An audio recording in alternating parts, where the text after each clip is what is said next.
Well, let's get started today with a scripture verse, and this comes from the Gospel of John, chapter 14. So, Gospel of John, chapter 14, and this is starting at the beginning of the chapter.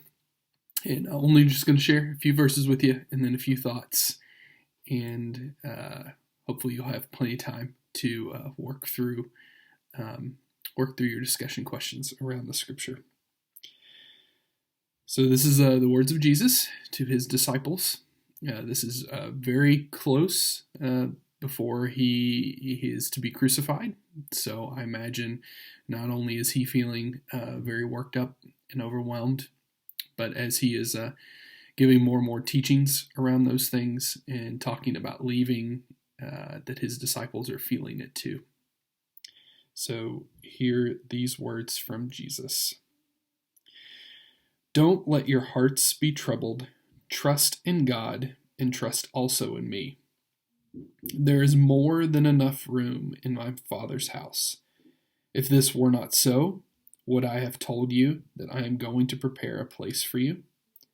When everything is ready, I will come and get you, so that you will always be with me where I am. I really appreciate words that are direct and clear. And in the Gospel of John, that's not always the most clear Jesus that we get out of the four Gospel stories, Matthew, Mark, Luke, and John. John, or the author John, paints or at least shows maybe a little bit different side of Jesus. He's a little bit more mystical. Not as direct, not as willing to always answer questions that are posed to him.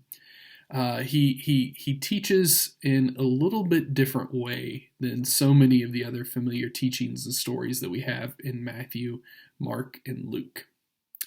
So in John, what we have nearing the time of Jesus's earthly time with his disciples is a Jesus that has said a lot, and he has done a lot, and now he is saying in some very specific, clear ways towards these chapters around 13, 14, 15 of the Gospel of John,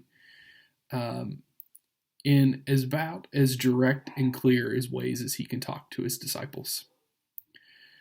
And so here he gets right to it, and he says, don't let your hearts be troubled. Trust in God. Trust also in me. When I think of troubles, I think of the way, I just said it, the way I think of them. In the ways in which that creates anxiety and worry, and the way that I most often try to overcome that is by thinking my way around it. How am I going to fix these things? But here's been our theme for the semester, thinking about the heart. Jesus says, don't let your heart be troubled. Don't let your feelings be troubled. Don't let your emotions be troubled by what you're going through. Jesus is speaking head on into this issue of the difficulties, the struggles that we face. While they can be things that we think about in our head and deal with in our head, he's saying here, don't carry those things in your heart. Don't carry those things too much in your heart, because when we do, our hearts become overwhelmed and we become troubled in our heart. And so Jesus's counter to that is to not letting our hearts be troubled, is to say, trust in God and trust also in him. I'll be the first one to admit I have trust issues. I'm not always good at trusting, whether it's because I have to have people earn my trust, or I'm just naturally maybe skeptical of situations, or sometimes people, if I'm getting to know them or meeting them early on. But these disciples, they have known Jesus, not so much for the duration of time, but everything that they've been through. And Jesus is saying to them, hey, When your hearts are troubled and you're overwhelmed, look to me. We've been through a lot. Look to me, and it'll help those hearts become not as troubled. There's lots of things that are barriers and difficulties in us overcoming our trust issues. But I think as the disciples were able to experience with Jesus, it was just that. It was the amount of experience and time and investment that they had in one another. So when Jesus said, hey, trust me on this, the people that I trust most are the people that I've walked with. Maybe not the longest, but the people that I've been through with life and difficulties and struggles the most. That they showed themselves to be dependable or faithful in those situations. And then it makes me more likely to trust them, especially not just with the circumstances, but with those things that are troubling in my heart. Jesus goes on to say, there is more than enough room in my Father's house. This is a New Living Translation, and I really like that way in which it's written here. Jesus saying there is more than enough room, and I'm going to prepare this place for you, and when that place is ready, I'm going to come back to you. There is more than enough. There has also been times in my life, and certainly in this past year, where I felt so overwhelmed or so burdened or so fatigued or so disconnected from people or from God that I would also often question, is there enough room in God's love and God's grace for him to hold me in these moments? And God has continued to prove faithful through this to myself, and I know to many of you, that there's always enough room in God. God's, in the Old Testament, I think I've shared this with you before, there's a verse that says, God's arms are not too short to save, not too short to reach out and grab us right where we are.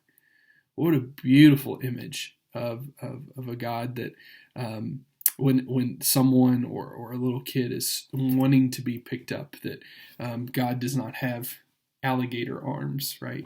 That he is more than willing to reach out and pick someone up when they're down. And here, the space is not limited. There is always vacancy on the sign. And there's more than enough room in God's house for you, those you love, but also for those situations that you're going through right now. And then here's the last thing. When it says, Jesus says that he's going to go and prepare that place because there's enough room to prepare that place. And when it's ready, he's going to come back.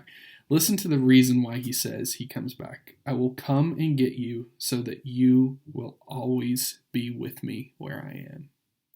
What a beautiful, clear communication of the intimacy to which Jesus longs to have with us. That he simply wants to come and get us and take us to where he is, just so we can be together. I have been so blessed and encouraged in this past year just to spend time with people. Maybe in the past I took that for granted, but in the last year it has seemed so sweet to just, as we call it, as my grandparents called it, just to visit with people, just to see how they're doing, just to call them or sit across the table with them, just to be with somebody, not because of something they can do for me or I can do for them, but just to be together. And that's the kind of love and relationship and intimacy that Jesus longs for to have with us. He simply says, so that we will always be with each other. Isn't that, I just think that is so wonderful, that Jesus longs for me to be with him just so that I can be with him and be where he is. So I hope you are doing okay as this semester moves along. I'm always praying for you. If you need something, let me know. And thank you all so much for spending this time with these groups and with each other. And I'm praying for you in these weeks ahead. See y'all.